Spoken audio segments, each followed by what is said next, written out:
自己啓発と心の健康への道。認知行動療法入門。皆さん、こんにちは。今回は、認知行動療法についてお話しいたします。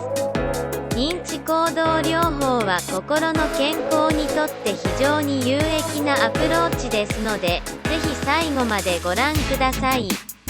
1、認知行動療法の概要。認知行動療法は心理療法の一種であり、思考認知と行動の関係性に焦点を当てています。それでは、まずは認知行動療法の概要について説明します。説明1、認知のパターン。認知行動療法では、私たちの考え方にはパターンが存在します。例えば、ネガティブな出来事が起こった時に、否定的な思考パターンに陥りがちです。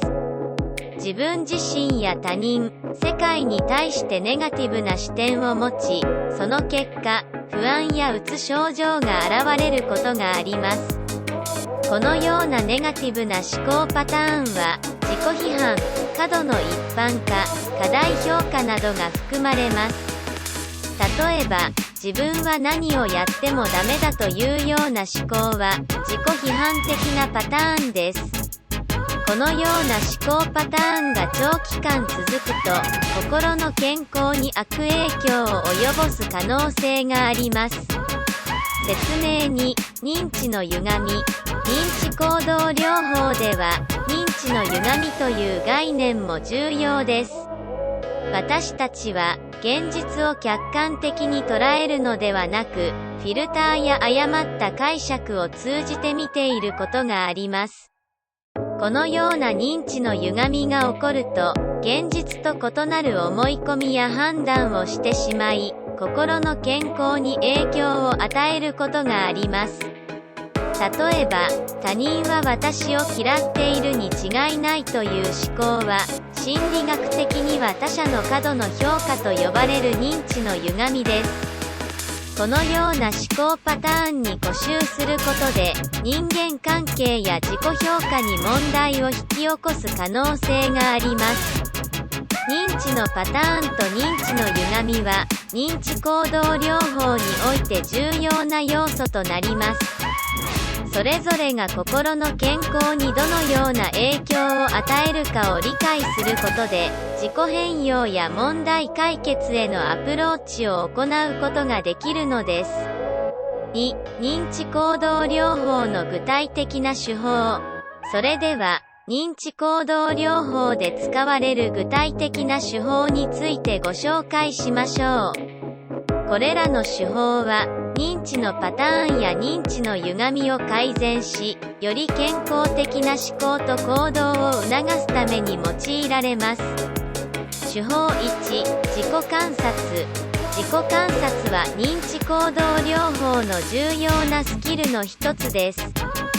自分自身の思考や感情、行動を客観的に観察することで、自己認識を高めることができます。日常生活の中で自分の思考や感情に気づくための意識的な取り組みを行います。例えば、特定の出来事や状況に直面した際に、自分の思考や感情をメモすることができます。これによって、自己観察を通じて自分自身の思考パターンや反応を理解し、問題の原因を明らかにすることができます。手法2、認知再構築。認知再構築は、ネガティブな思考パターンを見直し、より健康的な思考へと変える手法です。まず、自分のネガティブな思考パターンを捉え、それに対して客観的に評価します。次に、その思考が真実ではない可能性や、代わりの健康的な思考のあり方を見つけます。例えば、自分は何をやってもダメだという思考を失敗から学ぶことができるし、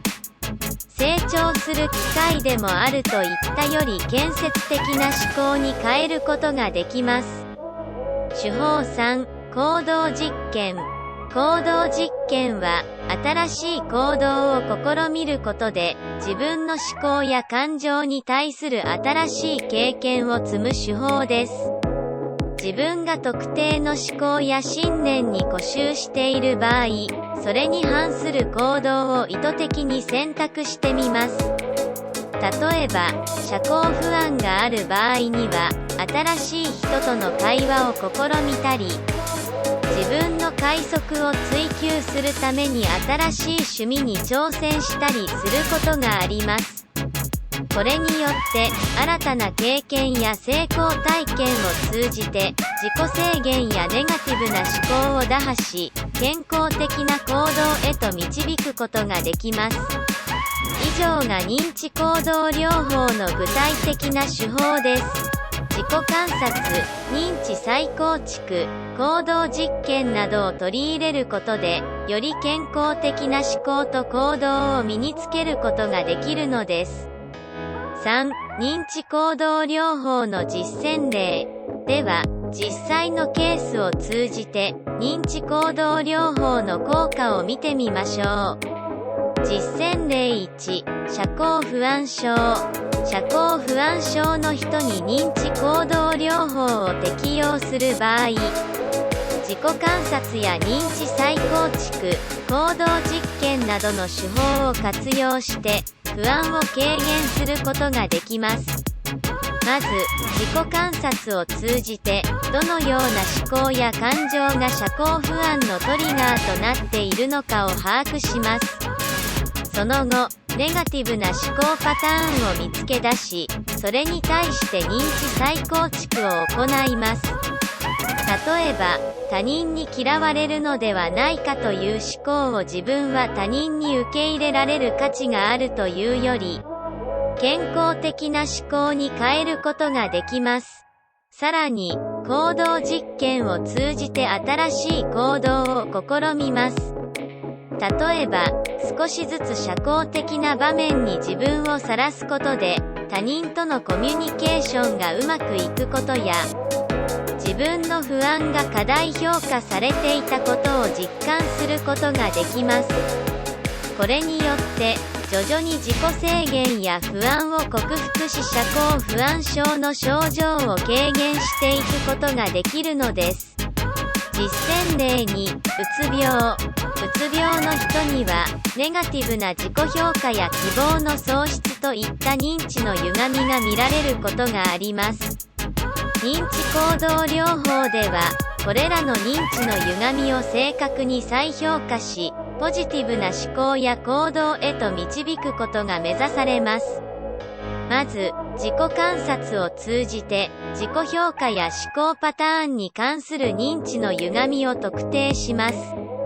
次に、それらの歪みを認識し、客観的な証拠や対話に基づいて再評価を行います。例えば、自分は無価値だという思考を自分には価値があり、達成できることがあるというポジティブな思考に変えることができます。さらに、行動実験を通じて新しい行動を取り入れます。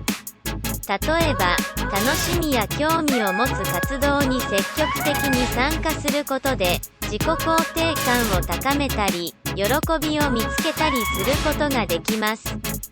これによって、うつ病の症状を緩和し、ポジティブな変化を促すことができるのです。以上が、社交不安症やうつ病などの実践例における認知行動療法の応用です。